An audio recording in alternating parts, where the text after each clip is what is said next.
Quando a gente vê o que pode ver, tudo fica embaçado, tão confuso e atrapalhado, pois nem sempre dá pra ver o que é pra ver. Quando a gente vê o que quer ver, logo esquece do que importa, põe o pé na estrada torta, pois às vezes só quer ver o que quer ter. Mas quando a gente vê por outros olhos, aprende a ver que existem mais cenários diferentes e importantes, do orgulho tão distantes, que às vezes são melhores pra se ver, nos ajudam melhor ver o que é pra ver. Bom dia, queridos irmãos. Sei que você deve estar estranhando um pouquinho, porque está acostumado com o Meet, mas por conta do vídeo e por conta do áudio também, a gente está optando pelo YouTube. É um teste que nós estamos fazendo. E da mesma forma que você prestava culto via Meet, você também poderá prestar culto via YouTube também, tá bom? Vamos iniciar o nosso culto da melhor forma possível, que é orando. Vamos orar agradecendo e pedindo pelo nosso tempo como igreja.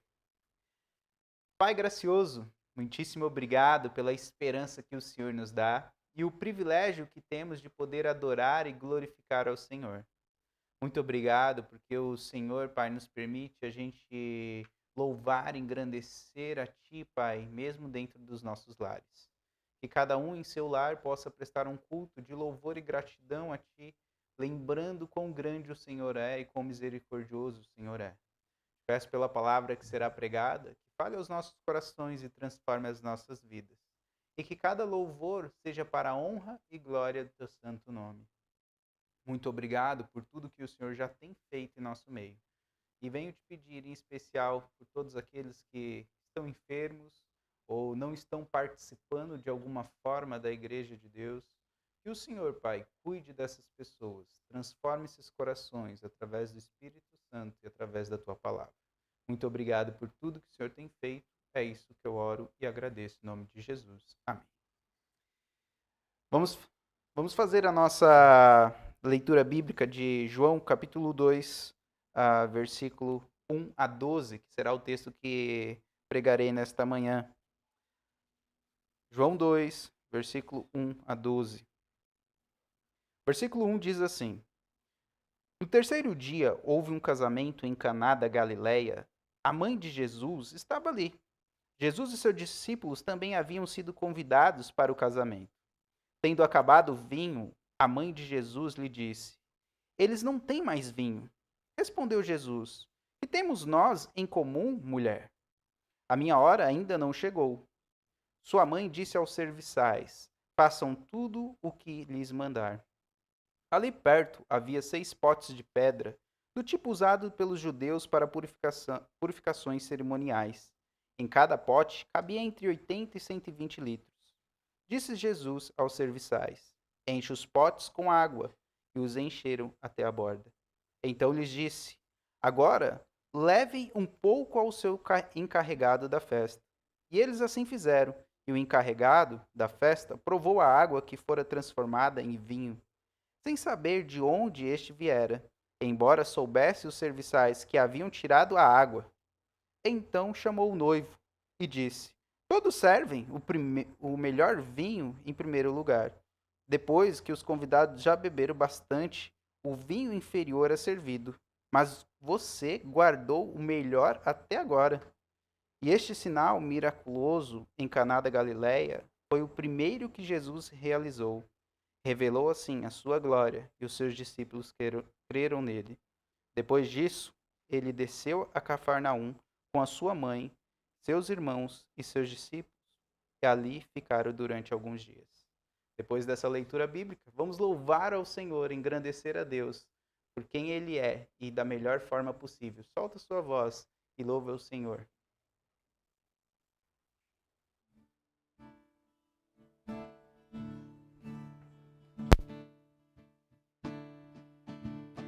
igreja.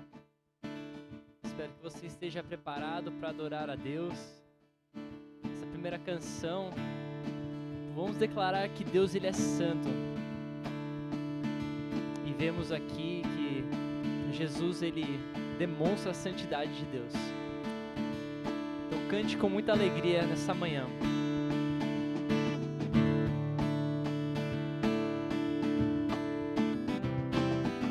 Santo, Santo, poderoso, que era e que há de vir.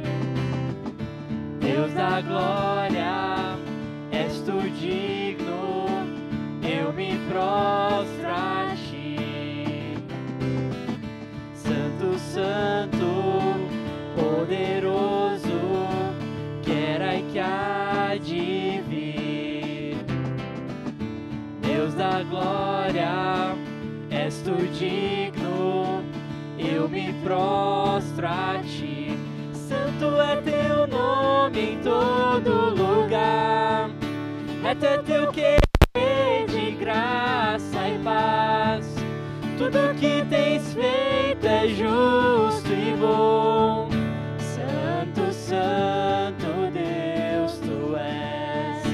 Santo, Santo Deus tu és.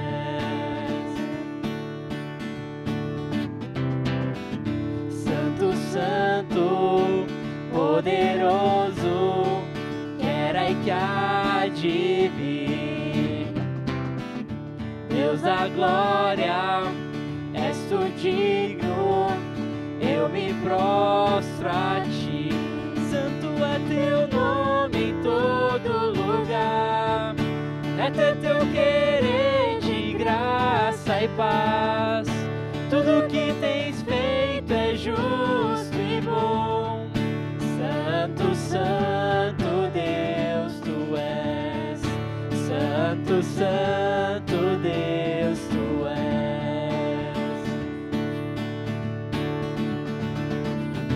A honra e a glória pertencem a ti. O poder e o saber são teus. A honra e a glória pertencem a ti. O poder e o saber são teus. Cante bem alto. Santo é teu nome em todo lugar, é teu querer de graça e paz. Tudo que tens feito é justo e bom. Santo, Santo Deus tu és. Santo, Santo Deus tu és. Santo, Santo Deus tu és.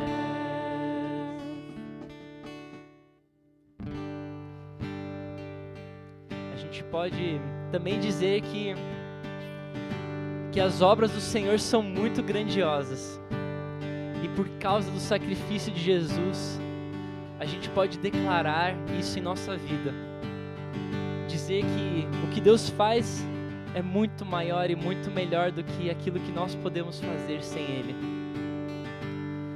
E cante essa canção, que é uma canção que declara que Deus é acima de todas as nações e de todos os povos.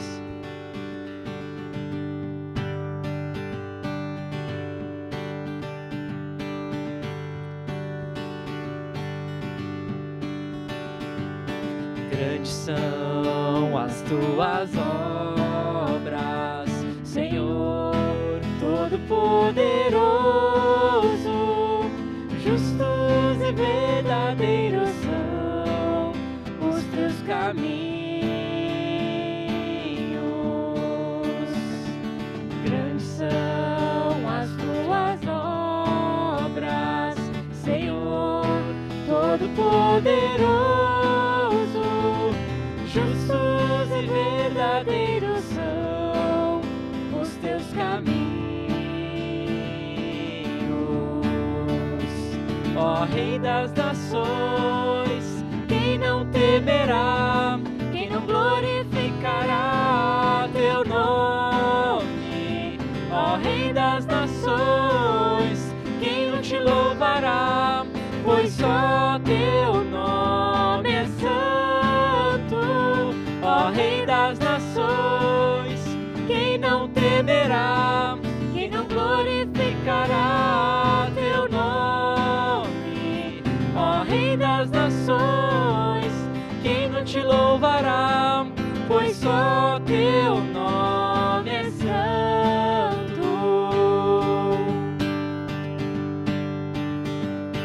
Todas as nações virão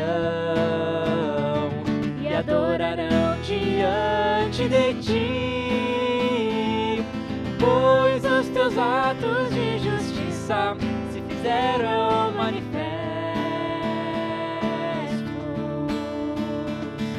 Todas as nações virão e adorarão diante de ti, pois os teus atos de justiça se fizeram manifestos. Ó Rei das nações, quem não temerá, quem não glorificará teu nome, ó Rei das nações. Quem não te louvará, pois só teu nome é santo, ó Rei das nações. Quem não temerá, quem não glorificará teu nome, ó Rei das nações. Quem não te louvará, pois só teu nome é santo. Agora eu gostaria de orar pela nossa vida essa manhã, que imagino que se você estiver passando por algum momento difícil na sua vida, eu queria orar por você e te encorajar a não olhar as circunstâncias ao seu redor. Que você possa olhar para Jesus, que você possa confiar em Deus, que a sua esperança esteja nele, que você não se sinta desanimado, mas que você possa ser encorajado por Deus e sua palavra. Deixa eu orar. Senhor Jesus, eu te agradeço, Pai, pela vida de cada um dos irmãos aqui assistindo esse culto. Deus, obrigado, Pai, porque o Senhor tem cuidado da igreja, porque o Senhor tem feito, Deus, com que quem está desanimado se anime. O Senhor nos encoraja, o Senhor nos chama a pregar e viver o Evangelho, Pai. Que o Senhor possa animar os corações, Pai. Que o Senhor possa ser o centro de nossas vidas, Pai. E que a nossa adoração seja sempre para o Senhor, Pai. Através de tudo aquilo que nós fazemos e quem somos. Em nome de Jesus que eu oro. Amém. Vamos cantar isso, que a gente não olha para as circunstâncias.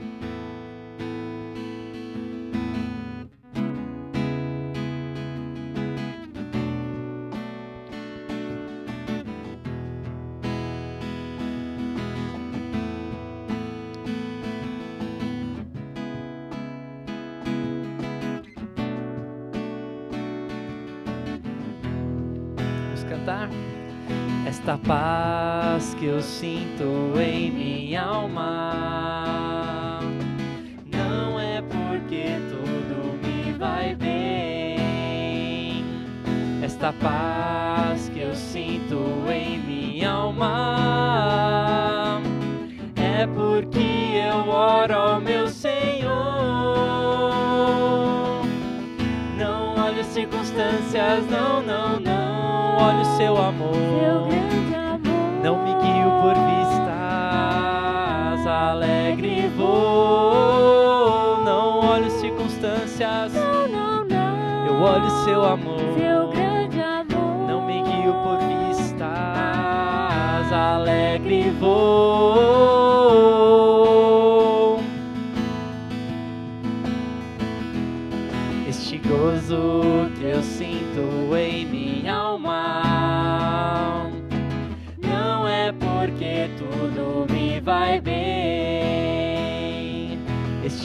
gozo que eu sinto em minha alma é porque eu sirvo ao meu Senhor.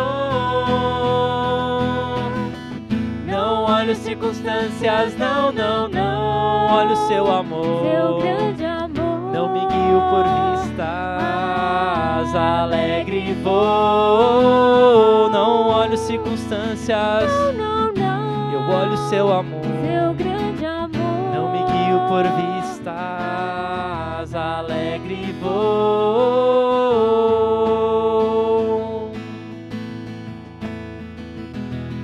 E ainda que a terra não floresça e a vide não dê o seu fruto, e ainda que os montes se lancem ao mar e a terra trema, hei de confiar. Não olho circunstâncias, não, não, não. Olho seu amor, Seu grande amor. não me guio por vistas, alegre vou. Não olho circunstâncias, não, não, não. Olho seu amor, Seu grande amor. não me guio por vistas, alegre vou.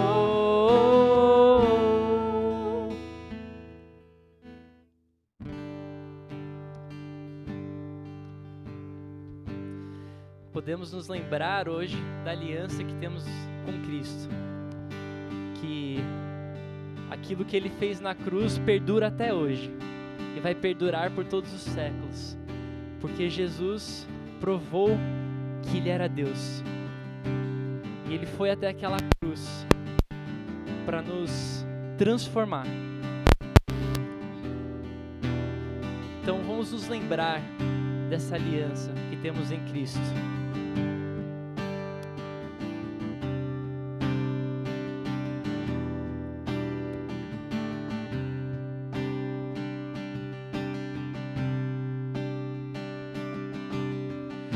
Recebo o pão de Deus, partido por amor, seu corpo lá na cruz, completo me tornou.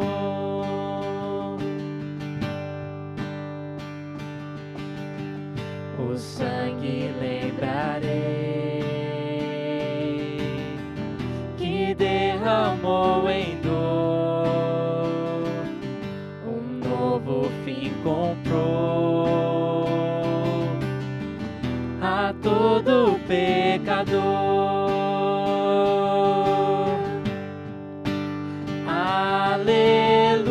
Aleluia, me lembrarei da aliança.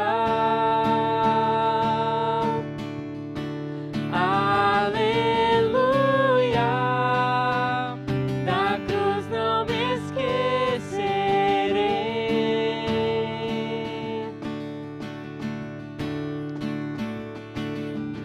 Em fé vou prosseguir, com humildade andar, a Cristo vou seguir, como Ele me tornar.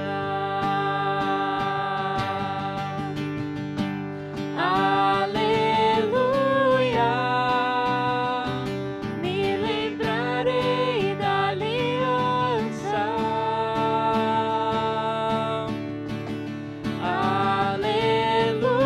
Aleluia, da cruz não me esquecerei.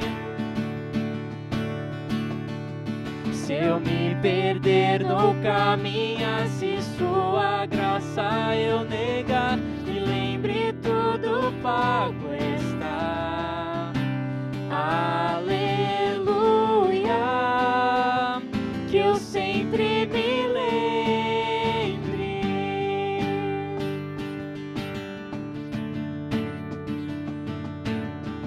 Se Deus tem sido bom pra você, cante bem alto agora. Tu és tão bom pra mim. Tu és tão, tão bom pra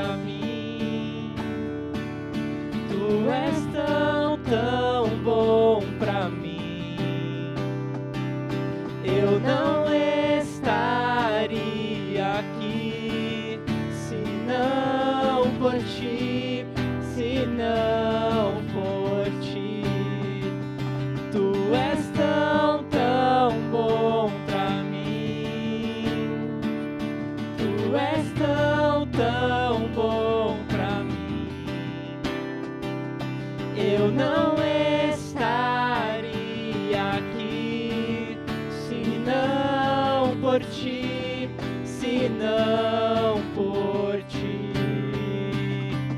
Tão alto como o céu está e tão profundo como o mar, assim é o teu amor por mim. Até tua face eu contemplar, até meu tempo terminar, e lembre que há mais por vir. Aleluia,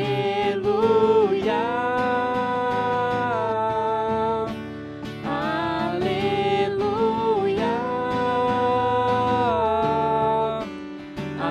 aleluia,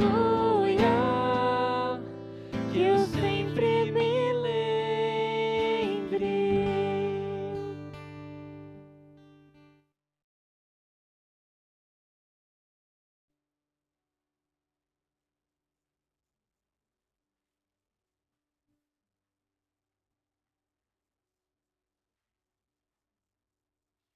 Como é bom saber que Deus é gracioso conosco em meio a uma pandemia. É muito bom saber que Deus ele é bondoso para com as nossas vidas. E vamos clamar a esse nosso Deus agora neste momento, pedindo pela pregação e também agradecendo a bondade de Deus em nossas vidas.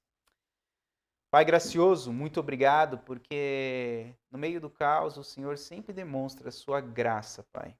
E nós percebemos isso claramente na vida da sua igreja. Que possamos realmente ser gratos ao Senhor pelos seus grandes feitos em nossas vidas. E muito obrigado por todo o livramento, cuidado, bondade que é derramada sobre nós. E muitas vezes nós nem merecemos tudo isso, Pai. E também te agradeço, Pai, em especial por este culto, que possamos continuar louvando e engrandecendo o teu santo nome, Pai. Não apenas aos domingos, mas todos os dias da semana. E também venho te pedir, Pai, que a tua palavra entre em nossos corações e transforme as nossas vidas, que através da tua palavra possamos realmente ser cristãos autênticos, que vivem e praticam a tua palavra, Pai. Muito obrigado por tudo que o Senhor tem feito em nosso meio. É isso que eu te peço e agradeço. Em nome de Jesus. Amém. Nosso texto desta manhã é João capítulo 2, versículo 1 a 12, um texto pertinente para o momento que estamos vivendo. E depois eu lerei todo o texto novamente, mas antes da gente ler o texto, eu gostaria que você pensasse um pouquinho sobre a ideia de milagres. Hoje em dia as pessoas estão desesperadas por milagres. Infelizmente, supostos cristãos têm aproveitado desta fragilidade da nação para usurpar de dinheiro, usurpar de fé, das fés das pessoas. E o entendimento errôneo sobre milagres hoje virou algo banal, transformou o milagre em algo banal. Qualquer coisa é milagre, ou muitas pessoas têm ganhado dinheiro através de realização de milagres ou supostos milagres. Não estou negando o fato que Deus pode fazer milagres em nossas vidas, mas eu gostaria que você pensasse um pouquinho da forma correta como devemos enxergar o milagre. O milagre é de acordo com a vontade de Deus e não de acordo com a nossa vontade. Isso é muito importante você lembrar, porque nós clamamos por milagre, mas nós devemos esperar a resposta de Deus. E muitas das vezes a gente entende milagre como um Deus que a gente clama e o milagre acontece imediatamente. E isso é mentira. Nós não encontramos isso nas Escrituras. E a melhor forma de combater um falso ensino que se espalha no meio dos cristãos é ensinando o verdadeiro. E no Evangelho de João, particularmente, comparado com os outros evangelhos, ele trabalha a questão de milagre dividida apenas em 7. Mostrando os 7 sinais que nós encontramos no Evangelho de João. Então, se você for ler depois todo o Evangelho de João, você vai perceber que a vida prática de Jesus, ele acontece até o capítulo 12. E dentro desses 12 primeiros capítulos, nós vemos claramente esses 7 sinais, que são milagres que Jesus realizou com um propósito de revelar a sua glória e revelar o seu ministério. E quando nós olhamos para esse ponto, nós vemos que as grandes maravilhas de Deus, esses milagres, são apresentados com o propósito de revelar o que Cristo faria pela humanidade.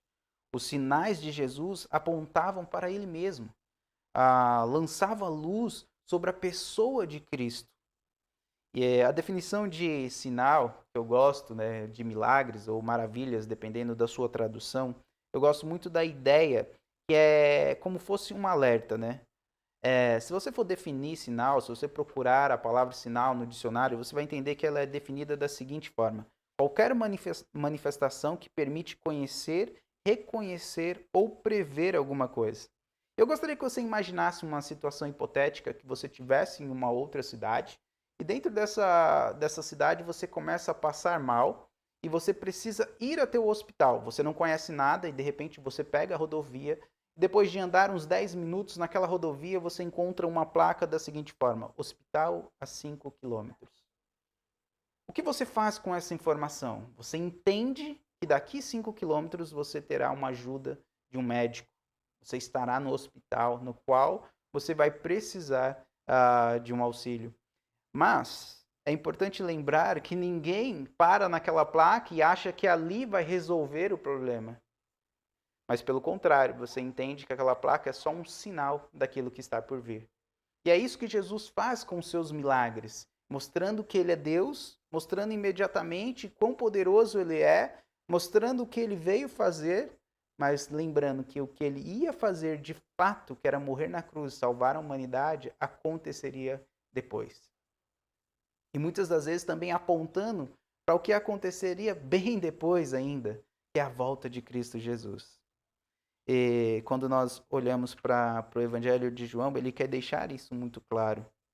Ele apresenta a glória divina e a missão redentora de Cristo por meio de milagres, diálogos e de discursos públicos de Jesus.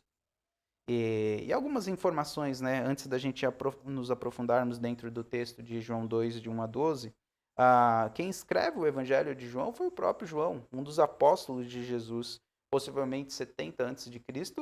E tem dois locais possíveis, né, que Jesus escreveu, ou em Éfeso ou em Palestina. E quando você olha para o conteúdo deste evangelho, você tem um versículo muito pertinente para a gente fazer uma leitura, que é João 20, 31, que diz assim, João 20, 31 diz assim: mas estes foram escritos para que vocês creiam que Jesus é Cristo, o Filho de Deus, e crendo tenha vida em seu nome. Então, praticamente, esta é a ideia do Evangelho de João, mostrar quem é o Filho de Deus e a importância de você crer no Filho de Deus. É um versículo muito importante para você entender o todo deste Evangelho. O público-alvo do Evangelho de João não fica tão claro, mas sabemos que é um público que precisa fortalecer a sua fé em Cristo Jesus e no seu Filho, entender a obra redentora e se render a esta obra. E hoje, no texto desta manhã, eu gostaria que você pensasse em um filme de 4 cenas. Okay? Veremos 4 cenas. A primeira cena nós encontramos no versículo 1 e 2, podemos defini-la como a circunstância. Versículo 1 e 2 de João diz assim: no terceiro dia, houve um casamento em Caná da Galileia. A mãe de Jesus estava ali, e Jesus e seus discípulos também haviam sido convocados para o casamento. O que está acontecendo? Qual que é a circunstância que se encontra esse texto? Tem um detalhe bem interessante nesse versículo, não sei se você reparou, que na agenda de Jesus, então aqui Jesus está iniciando o seu ministério público, então na agenda de Jesus e de seus discípulos, ele tinha um casamento. Imaginou Jesus com tantas prioridades celestiais, ele está num ambiente de casamento. E eu gosto muito de festa de casamento. Minha esposa gosta mais, mas eu gosto muito de festa de casamento. E Jesus também entendia a importância de um casamento. Sabemos que o casamento é uma instituição divina e uma fonte de muita alegria, tanto para os noivos quanto para os convidados também. E Jesus fez questão de celebrar este momento junto com aquele casal. E para entender um pouquinho mais, né, como que era esse casamento, essa festa de casamento judaica, a gente precisa entender 2 partes. O casamento judaico começava com um noivado.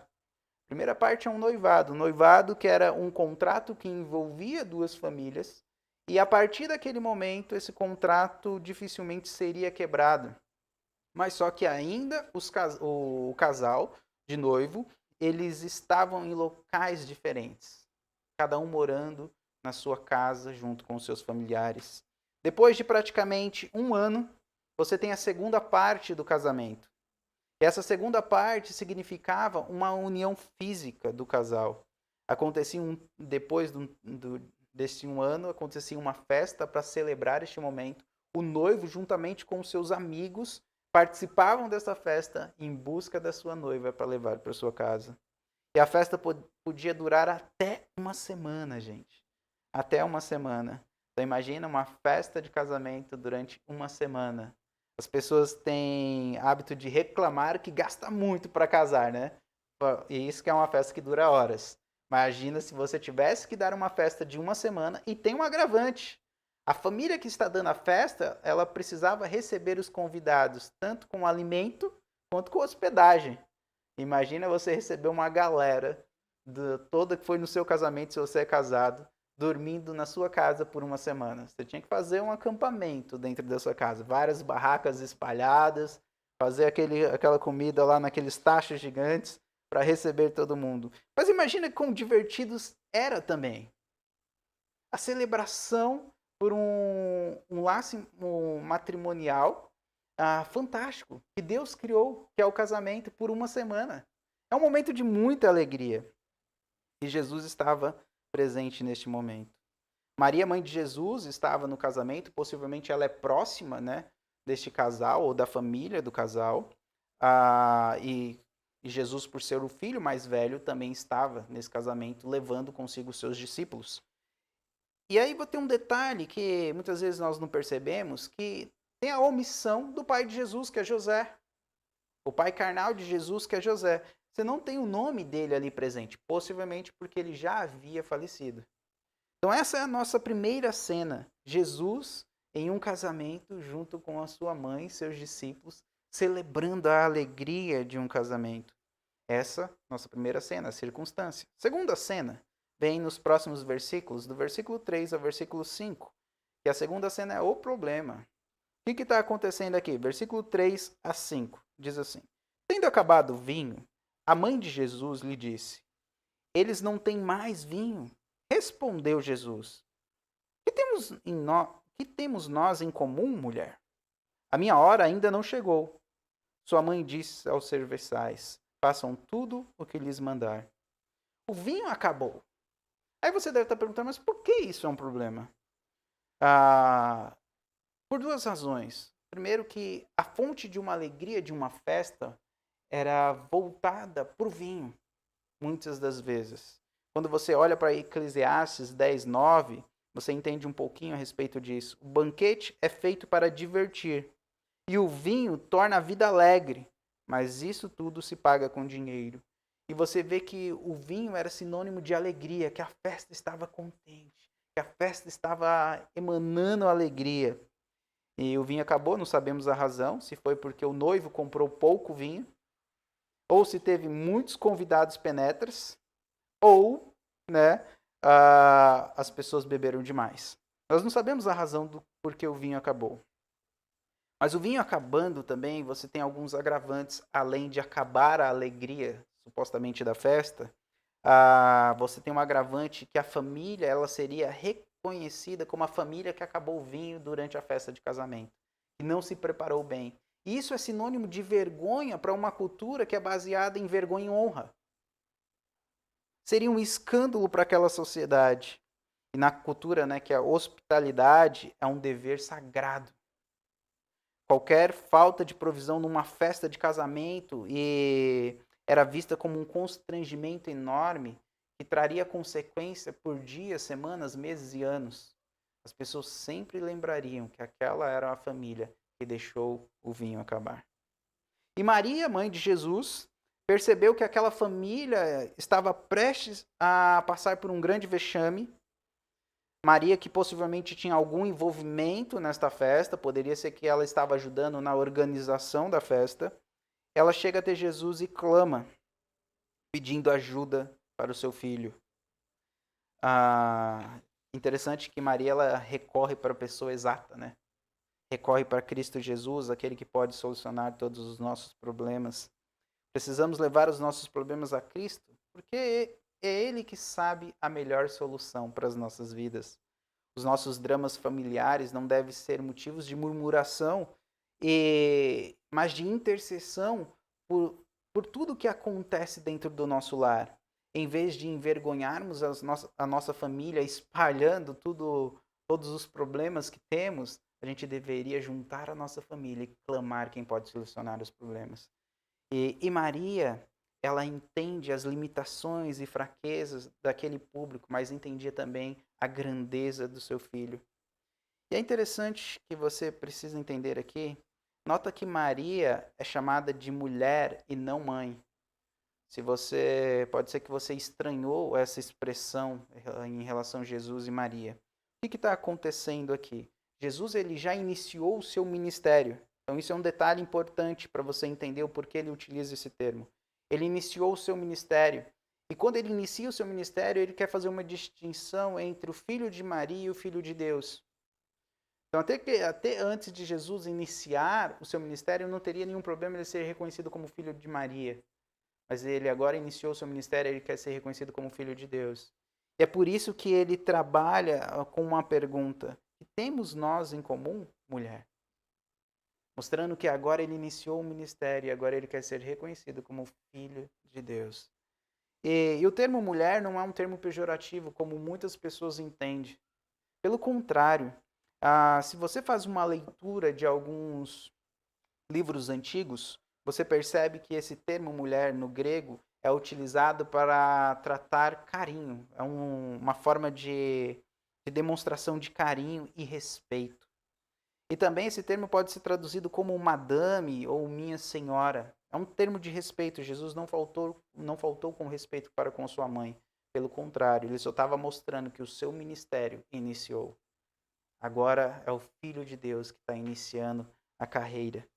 E Jesus estava deixando claro para sua mãe que ele estava seguindo uma agenda celestial e não mais uma agenda terrena. E a reação de Maria, se você perceber, não foi uma reação de chorar no canto, porque o filho chamou ela de mulher. Pelo contrário, ela olha para os serviçais e fala, faça tudo o que ele mandar. Ela entendeu quem Jesus é e entendia o poder que Jesus tinha. Maria se submeteu ao seu Senhor. Tem um comentarista que ele vai dizer o seguinte a respeito desse trecho. Ao dizer mulher, o Senhor não intencionava ser rude. Muito pelo contrário, ele foi muito gracioso ao enfatizar com o uso dessa palavra que Maria não devia mais pensar nele como sendo apenas o seu filho, pois quanto mais ela o visse como seu filho, mais haveria de sofrer ao vê-lo sofrendo. Maria deveria começar a vê-lo como seu Senhor. E foi isso que aconteceu. A reação de Maria é olhar para os serviçais e falar, pode confiar nele. O que ele mandar é lei. E aí nós terminamos a nossa segunda cena com esse problema. O vinho acabou. E agora? E agora nós temos a nossa terceira cena, que é a solução, o milagre. Ou como João traz claramente como sinal ou maravilha. João 2, versículos 6 a 8, nós temos a nossa terceira cena, a solução, o milagre. Ali perto havia 6 potes de pedra, do tipo usado pelos judeus para as purificações cerimoniais. Em cada pote cabia entre 80 e 120 litros. Disse Jesus aos serviçais, enche os potes com água. E os encheram até a borda. Então lhes disse, agora levem um pouco ao encarregado da festa. E eles assim fizeram. Jesus ele se compadece com o pedido de sua mãe e também com aquela família. O milagre de Caná começa com uma ordem que parecia totalmente absurda diante de Jesus. A falta de vinho, o que Jesus tem a ver com a falta de vinho de uma festa? E aí a resposta de Jesus para os serviçais é mais absurda ainda. Traz água. Como que acaba o vinho e você repõe com água? Imagina a loucura que ficou a cabeça desses serviçais. Como que uma pessoa quer preparar vinho e manda trazer água? E os 6 potes de pedra que estavam ali, se você fazer uma conta rápida, eles tinham mais ou menos 600 litros. A provisão de Jesus ela é muito generosa. E Jesus pede para os serviçais encherem aqueles potes até a boca. E ao os encher até a borda, Jesus ele manda imediatamente os serviçais servirem aquela água para o chefe da festa. Imagine a cabeça desses serviçais. Pegou um balde de água e está levando para o chefe da festa, o encarregado da festa, experimentar. E quando esse homem vê tudo aquilo, aquele movimento, ele vai ficar espantado com a qualidade do vinho. Um ponto importante é entender que o milagre de Jesus tem sempre um propósito. Seja abrindo os olhos do cego, libertando os oprimidos pelos demônios, alimentando os famintos, fazendo o surdo ouvir, curando enfermos, ressuscitando mortos e acalmando a tempestade. Independente qual seja o milagre, esses milagres eles têm um propósito.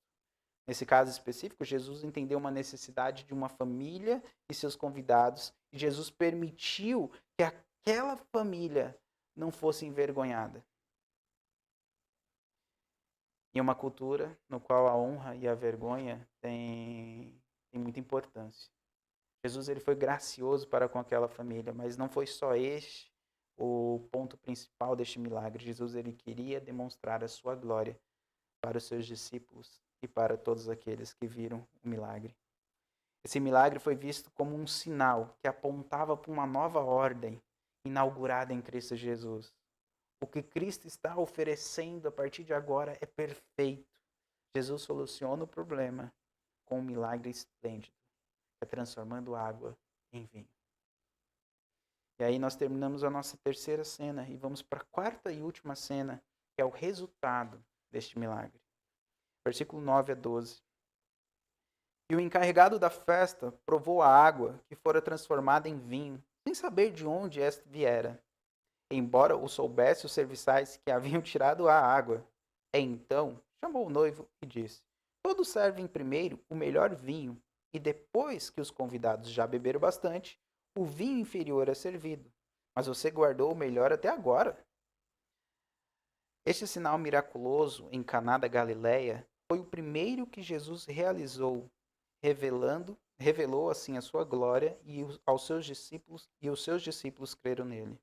Depois disso, ele desceu a Cafarnaum com a sua mãe, seus irmãos e seus discípulos, e ali ficaram durante alguns dias. O responsável pela festa, ao provar aquele vinho, ele fica abismado pela qualidade do vinho. E quem deve ter ficado mais abismado ainda foram os serviçais, que encheram de água, e quando o cara vai provar, é vinho. E aí aquele homem que é responsável pela festa vai questionar o noivo. Não estou entendendo nada aqui. Você fugiu de todos os protocolos das festas de casamento judaicas. Porque a gente oferece o melhor vinho no início. Depois que todo mundo já está farto de vinho, a gente serve o pior vinho. Mas você fez o contrário. E na realidade, mal sabia esse responsável que quem está servindo esse melhor vinho é Cristo Jesus e não o noivo. E quando você entende isso, você entende que tudo que Jesus oferece, ele é incomparavelmente superior. A vida eterna é muito melhor que a vida terrena. A vida de santidade é muito melhor que um prazer momentâneo do pecado. A vida que é guiada por Deus é muito melhor que uma vida guiada pelo seu próprio eu e egoísmo. Um casamento firmado nos pilares de Deus é muito melhor do que um casamento sem pilar nenhum. E aí você pode ter certeza, quando você deixa Deus conduzir a sua vida, você não vai se arrepender. Porque o que Ele vai te oferecer é algo muito bom e muito melhor do que você já tinha experimentado. E aí um detalhe importante que nos mostra no versículo 11 é que este sinal miraculoso em Caná da Galileia foi o primeiro que Jesus realizou. Então nós sabemos que esse foi o primeiro milagre que Jesus realizou na história dele aqui na Terra. Em alguns apócrifos, que são livros que não são inspirados por Deus, conta-se a história da infância de Jesus e vários milagres que Jesus fez durante a infância. Isso não é verdade. Pode ser que você já ouviu isso em algum lugar. Então nós sabemos através das Escrituras que este foi o primeiro milagre que Jesus fez. E quando nós olhamos para esse texto, nós vemos claramente o intuito desse milagre, que era Deus revelar a sua glória através do seu Filho, e não apenas isso, fazer com que os seus discípulos crescem no Filho de Deus. E também fazer com que uma família não fosse envergonhada. São 3 ações dentro desse milagre. E como então nós podemos então resumir esse texto de uma forma muito clara e simples? Que o primeiro milagre de Jesus é marcado por sua glória, a fé dos discípulos e a conservação da alegria da festa. Então, o primeiro milagre de Jesus é marcado por sua glória, a fé dos discípulos e a conservação da alegria da festa.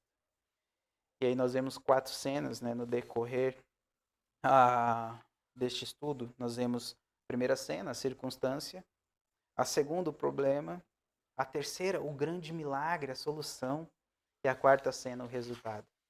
Depois de entender todo esse texto, vamos tentar aplicá-lo em nossas vidas da seguinte forma. O ministério terreno de Jesus começou com um casamento. E a história humana terminará com um casamento também. No final, o povo de Deus celebrará as bodas do Cordeiro. Depois você pode ler Apocalipse 19, 9 e entender um pouquinho mais sobre esse desafio. Eu gostaria que você pensasse se você está sendo convidado para esse casamento final. Casamento ao lado de Cristo Jesus. Se você vai estar na eternidade com Cristo Jesus. Será que você foi convidado para esta festa? Ou você ainda não entendeu que essa celebração é apenas para os salvos em Cristo Jesus? Esse dia vai ser um dia de extrema alegria, mas para os salvos. Aqueles que não são salvos, com certeza será um dia de muito terror. Será um dia muito triste, porque o que resta para essas pessoas é apenas o inferno. Então, se você ainda não foi convidado para essa festa, tenta entender o que Cristo Jesus fez por você. Tenta entender o alto preço que foi pago na cruz e se render aos pés do Senhor e Salvador de sua vida e de minha vida. Segunda lição que nós tiramos também desse texto é se sua alegria estar no vinho e não em Cristo, pode ter certeza que um dia a sua alegria se acabará. E colocando vinho aqui como as coisas deste mundo, um dia a sua alegria vai se acabar. Se a sua alegria está no dinheiro que você tem, um dia seu dinheiro vai acabar. Se a sua alegria está em pessoas que estão ao seu redor, um dia essas pessoas vão te abandonar. Se a sua alegria está na sua carreira, um dia você se tornará uma pessoa mais velha e não vai ter o mesmo vigor que você tem hoje. Se a sua alegria está nas suas conquistas, sabe que um dia você vai parar de conquistar. Então deposite a sua fonte de alegria, não nas coisas passageiras deste mundo, mas em quem realmente pode transmitir a verdadeira alegria, que é Cristo Jesus. Sabemos que enfrentamos um momento muito difícil em nosso mundo hoje. A pandemia, pode ser por conta da pandemia você perdeu o seu emprego, pode ser que por conta da pandemia você está com seus relacionamentos fragilizados, pode ser que por conta da pandemia você está sofrendo fisicamente. Mas entenda, meus queridos amados irmãos, tudo isso vai passar. Mesmo que demore anos, mas nós sabemos que tudo isso vai passar. E um dia, os salvos em Cristo Jesus, no qual tem a sua fonte de alegria em Cristo Jesus, vai usufruir de um momento sem dor, sem choro e sem rancor no céu. Sem efeito nenhum do pecado. E aí a gente vai poder celebrar com uma alegria plena o nosso Senhor. E terceira e última lição que nós encontramos. Se você precisa de um milagre em sua vida, ou alguém que você conhece precisa de um milagre, clame a Deus. Clame a Deus, que Ele é o único que pode solucionar o seu problema. Mas entenda também que é só por meio dele que esse milagre irá acontecer. E também entenda que vai acontecer de acordo com a vontade dele e no tempo dele. E aí, nós como cristãos, precisamos entender que nós devemos esperar no Senhor. Pode ser que o milagre que você está clamando, você não vai ver o resultado aqui na terra, porque não pertence à vontade de Deus. Mas pode ser que você clama ao Senhor por um milagre e aconteça amanhã, ou até daqui a pouco. Deus pode fazer um milagre em sua vida. Mas entenda que é no tempo do Senhor e de acordo com a vontade do Senhor. Vamos orar neste momento, pedindo pelas nossas vidas, que possamos entender que Jesus é a fonte da nossa alegria, entender que tudo deve ser para a glória do nosso Deus, como foi a realização desses milagres, e entender que o texto bíblico nos promove mais fé, que possamos ter mais fé no Deus que transformou a água em vinho, possamos ter mais fé num Deus que se importou com aquele casamento, e possamos ter mais fé num Deus que realiza milagres até hoje. Pai gracioso, te clamamos em especial por todos aqueles que estão necessitados neste momento, Pai. Que o Senhor, através do teu Santo Espírito e a ação da tua palavra, inunda esses corações e transforma essas vidas. E venho te pedir em especial, Pai, por aqueles que estão sofrendo por enfermidades, que o Senhor possa estar curando estas pessoas conforme a sua vontade. Te peço também por aqueles que estão com dificuldades financeiras, que de alguma forma o Senhor supra essas necessidades, Pai. E muitas das vezes usando irmãos da igreja, Pai. Também te clamo em especial, Pai, por todos aqueles que tiveram sua fé abalada nesses últimos dias, meses e anos. Que o Senhor transforme essas vidas, promovendo uma fé genuína nesses corações. E que essas pessoas possam confiar plenamente no Senhor e entender que o Senhor continua no controle de tudo, Pai. Que possamos aguardar, Pai, os resultados que o Senhor nos mostrará. Que possamos entender que a nossa vida aqui é apenas um momento de passagem. Que a nossa vida mesmo está no céu, ao seu lado, Pai. Usufruindo da verdadeira alegria, Pai. Que a nossa fonte de alegria não seja em nada perecível, mas em tudo aquilo que é eterno, Pai. Que possamos entender que tudo aquilo que não é eterno é eternamente inútil, Pai. E não dedicar a nossa vida para coisas inúteis, mas dedicar a nossa vida para o Senhor. Peço por todos aqueles que estão desanimados, que estão abatidos neste momento, Pai. Que eles fortaleçam sua fé através da ação do Teu Santo Espírito e através da Tua Palavra. E desta forma, entendendo que a fonte de ânimo está no Senhor e não na circunstância. Muito obrigado por tudo que o Senhor tem feito. É isso que eu te peço e agradeço. Em nome de Jesus. Amém. Terminando o nosso culto, eu gostaria de incentivá-los a continuar a leitura de João e entender tudo que João está ensinando de acordo com esses 7 milagres que ele apresenta nesses 12 primeiros capítulos aí. E um detalhe importante, se você quer receber algumas notificações do que nós estamos fazendo ou que nós iremos fazer no YouTube, você coloca ali, aperta o sininho ali, né? E aí é uma forma de você ser notificado quando tem um novo vídeo, você vai ser notificado quando a gente iniciar nosso novo culto, tá bom? E para os nossos irmãos da nossa igreja, na quinta-feira nós teremos nosso culto via Meet, que é o momento da gente orar juntos também, tá bom? Que Deus abençoe a todos, tenham um excelente domingo.